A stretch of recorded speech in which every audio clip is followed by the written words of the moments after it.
Bonjour à tout le monde.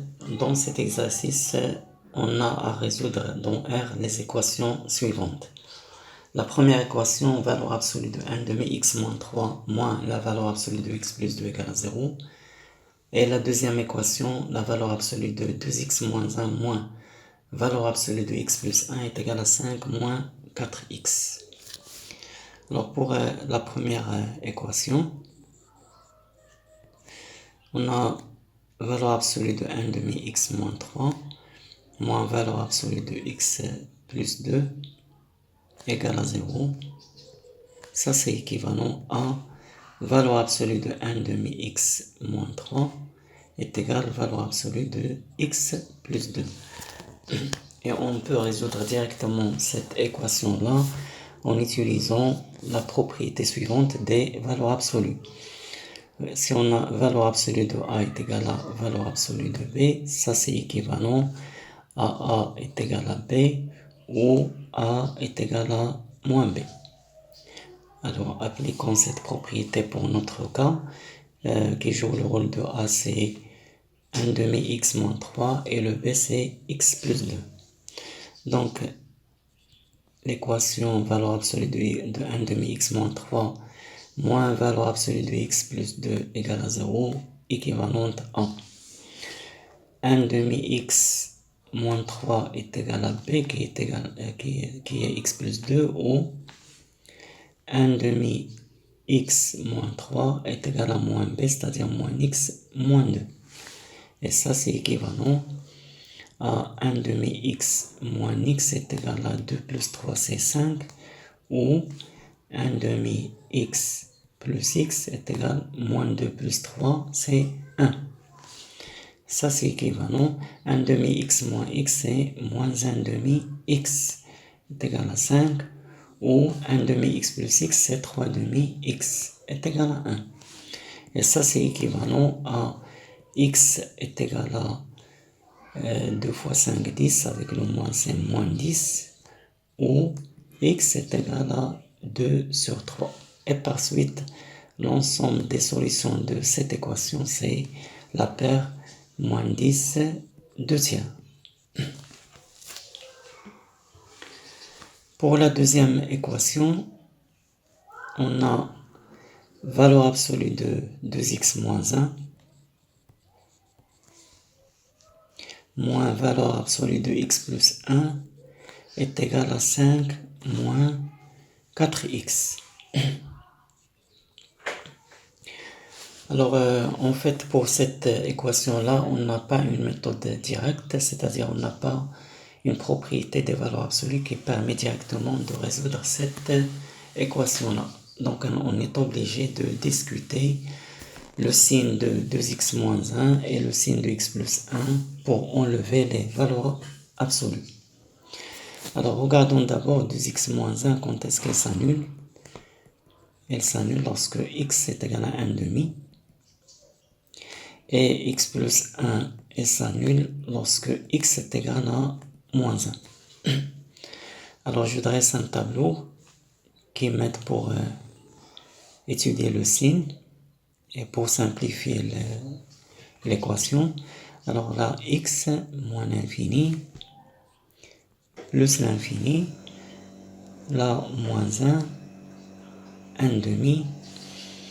On a besoin du signe de 2x moins 1.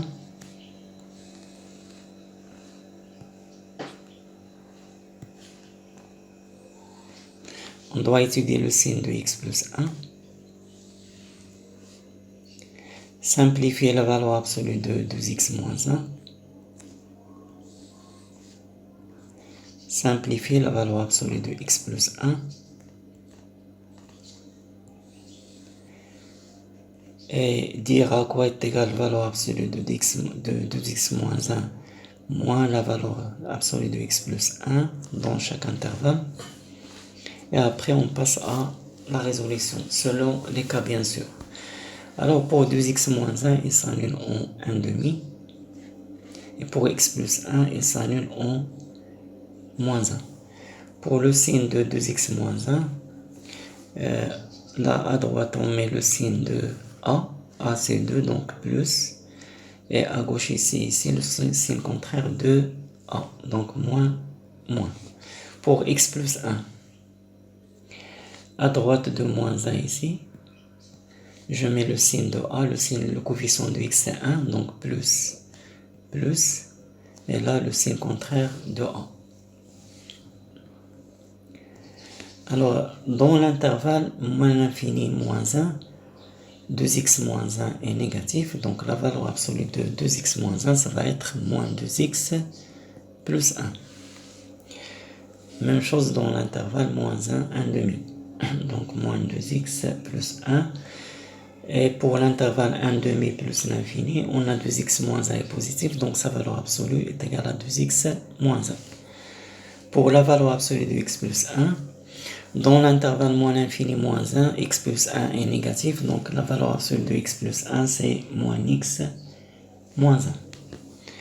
Et dans l'intervalle moins 1 plus l'infini, x plus 1 est positif, et la valeur absolue de x plus 1 ça va être x plus 1. Ici x plus 1 et là aussi x plus 1. Alors là on fait la différence entre ça et ça.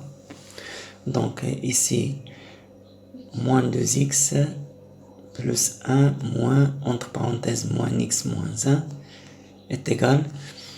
Je fais les calculs directement. Moins 2x plus x c'est moins x et 1 plus 1 c'est 2. Donc la différence est égale à moins x plus 2. Dans le deuxième intervalle, si je fais la différence, moins 2x moins x c'est moins 3x et 1 moins 1 c'est 0. En fait, il reste moins 3x. Dans le troisième intervalle, 2x moins x c'est x et moins 1 c'est moins 2. Donc x moins 2. Alors maintenant, je passe à la résolution selon les intervalles. Premier cas, si x appartient à moins l'infini, moins 1. Alors, notre équation, elle devient moins x plus 2 est égal à 5 moins 4x. Et ça, c'est équivalent à moins x plus 4x est égal à 5 moins 2, c'est 3. Équivalent à 3x est égal à 3.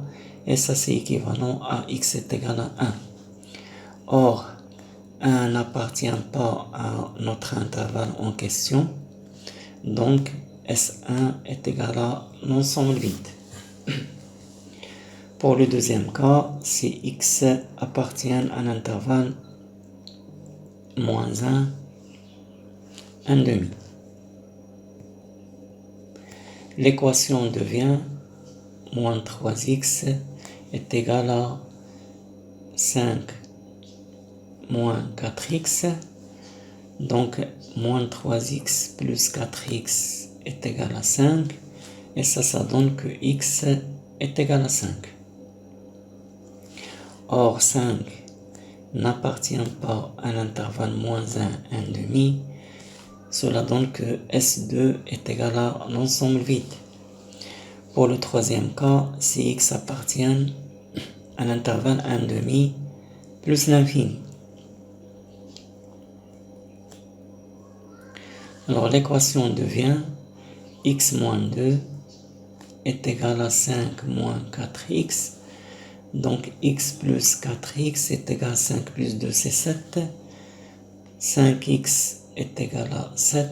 Et ça c'est équivalent à x est égal à 7 sur 5. Et on a 7 sur 5 appartient bien à l'intervalle 1 demi plus l'infini. Donc S3 est égal au singleton 7 sur 5. Et par suite, l'ensemble des solutions de l'équation donnée, c'est S1 union S2 union S3 qui est égal à l'ensemble vide union le singleton 7 sur 5. Finalement, S est égal au singleton 7 sur 5. Merci pour votre attention. À bientôt et à la prochaine.